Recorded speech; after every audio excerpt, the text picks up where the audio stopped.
indispensable aux côtés de ses enfants.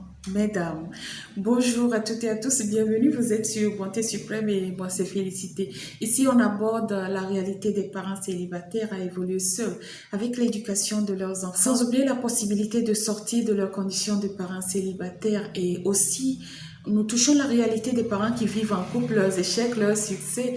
On est sur une chaîne de partage d'expériences, vous venez de nous découvrir. N'hésitez pas à vous abonner, liker, partager. Le pouce bleu, c'est toujours encourageant. Faites grandir la communauté. Vous savez, mesdames, sans trop vouloir être contre qui ou pour qui, la réalité est telle que la présence d'un père est très indispensable dans la vie de nos enfants, dans la vie des enfants que nous concevons, dans la vie des enfants à qui nous donnons vie. La présence d'un père est indispensable. Il est vrai qu'il y a des pères qui sont vraiment irresponsables et qui disparaissent à la première information de la grossesse, qui disparaissent.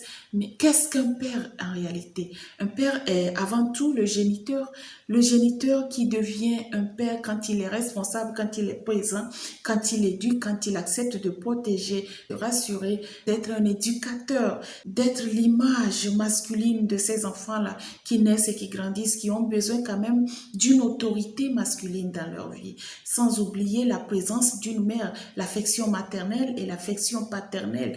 Tout va de soi. C'est une fusion qui fait grandir cette fleur-là, cette graine-là que nous semons, qui pousse, qui grandit, qui a besoin de maturité. Donc la maturité, c'est un peu la présence des deux parents, de la société et de tout le reste. Je n'apprends rien à qui que ce soit. Nous sommes tous des parents, des adultes. Mais regardons un peu de plus près notre nouvel héritage que le monde moderne nous laisse aujourd'hui. Je ne sais pas si dans l'ancien temps, au temps de nos aïeux, de nos parents, c'était comme ça, je ne crois pas en tout cas. Après, selon les dires de nos anciens, ce n'était pas comme ça ou alors ce n'était pas aussi poussé et accentué que nous le vivons aujourd'hui. Aujourd'hui, notre monde moderne nous laisse croire à nous les femmes, une grande partie ou je ne sais pas suite à certaines difficultés que nous pouvons tout faire dans la vie des enfants ou que nous pouvons concevoir des enfants et quitter les hommes parce que ça ne va pas pour nous occuper seuls de ces enfants. Faux. Je n'ai rien contre les féministes. Il y a des féministes extrêmes qui sont prêtes à faire des enfants et les éduquer seules. Elles ont les moyens de leur politique. Je ne rentre pas encore dans ce débat. Mais arrêtons de nous mentir. Arrêtons de faire croire à ces petites filles-là montantes, à ces petites filles-là qui rêvent d'avoir une vie de libertinage ou d'avoir une vie de mère célibataire, avoir des enfants sans vivre aux côtés de leur père. Pour une grande partie de la génération féminine, c'est possible, ça se fait. Je me permets de dire que c'est faux, pas que je me permets, mais c'est une réalité, c'est archi faux. Les enfants naissent, c'est vrai.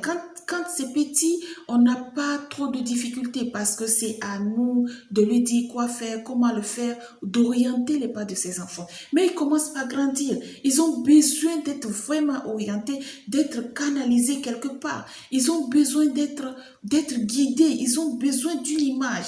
Non seulement d'une image féminine, ils ont aussi besoin d'une image masculine, d'une autorité masculine. Quoi qu'on fasse, il y a cet âge-là où les enfants entrent dans la préadolescence, dans l'adolescence, dans la maturité, dans l'âge adulte et tout le reste. Quand ils n'ont pas d'image, quand ils n'ont personne pour les guider, où est-ce qu'ils vont prendre leur éducation? C'est dans la rue.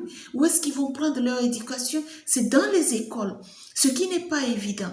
Dans les écoles, les professeurs sont là pour donner une connaissance intellectuelle. C'est vrai, en partie, on nous aide avec le recadrement, l'encadrement des enfants par rapport à certains comportements, mais les professeurs ne sont pas d'office, ne deviennent pas d'office les parents de ces enfants-là qui ont besoin de nous à 100% à la maison, qui ont besoin de nous à 100% dans leur vie. Arrêtons de nous leurrer, arrêtons de nous mentir. Nous avons des enfants, c'est vrai. Les réalités de la vie font que parfois on se retrouve parents célibataires, que ce soit homme ou ce soit femme. On est tous d'accord que cette phase n'est pas du tout facile à vivre parce que là, tu assumes toutes les responsabilités. Tu es père, tu es mère. Quand tu es femme, tu dois assumer toutes les charges de la maison et l'éducation des enfants, ce qui n'est pas évident parce que c'est très tendu parfois. et qu'on oublie qu'il faut suivre l'enfant dans ses bêtises, qu'on oublie même que parfois on punit l'enfant quand on le punit juste parce qu'on a encore cette douleur-là, cette rancune-là de la séparation, cette douleur-là que notre ancien partenaire nous a infligé, que le père de l'enfant nous a infligé. Ce n'est pas très évident qu'on réussisse à éduquer un enfant seul. Même si on peut le faire selon les moyens financiers que nous avons ou les moyens moraux que nous avons, il faut comprendre quelque part que pour le bien-être de l'enfant, il a besoin de la présence du père dans sa vie. Même si vous n'êtes pas ensemble, que cet enfant sache qu'il a un père et que cet enfant ait quelque part une autorité dans sa vie. Aujourd'hui, nous avons une vie qui est très facilitée par rapport à la présence des moyens de communication et de tout. Mettez l'enfant en communication avec, en suivant bien sûr comment est-ce que ça se passe et qu'est-ce qui se dit avec l'enfant pour pouvoir vraiment canaliser l'enfant et les orientations de l'enfant. Sinon, nous avons des enfants qui finissent dans la rue, nous avons des enfants qui finissent dans les prisons, nous n'avons plus besoin de ça. Nous avons des enfants qui finissent, je ne sais pas, délinquants, qui finissent encore dans les mêmes bêtises que nous avons eu à commettre. Les enfants ont besoin de leur père dans leur vie. Les enfants ont besoin d'une présence masculine. Les enfants ont besoin de leur propre père, messieurs. Ne fiez pas votre responsabilité parce que la vie vous donne l'opportunité d'aller de femme en femme, de jupon en jupon, de faire des enfants à toutes les femmes qui passent dans votre vie et de ne même pas vous rendre compte de cette importance-là de votre présence dans la vie de ces enfants. Il ne s'agit pas que des femmes ou des féministes. Le rôle des hommes, c'est aussi très important. Ne permettons pas que nos enfants grandissent en se sentant perdus, en se sentant vraiment perdus parce qu'ils ne savent pas à qui se fier, à qui se confier. L'autorité masculine, l'autorité parentale masculine est très indispensable. Mesdames, c'est toujours un plaisir pour moi de partager ces quelques instants sans vraiment vouloir prendre parti.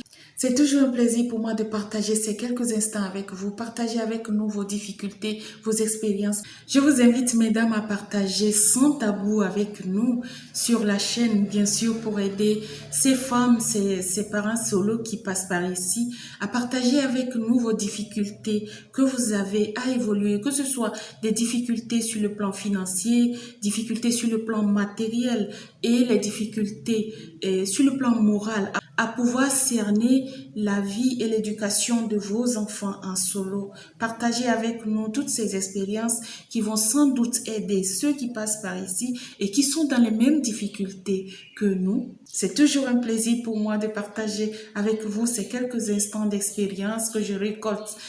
Je vous donne rendez-vous à la prochaine vidéo. J'espère que c'est pour très bientôt. Prenez bien soin de vous, prenez bien soin de vos enfants. On se dit à plus.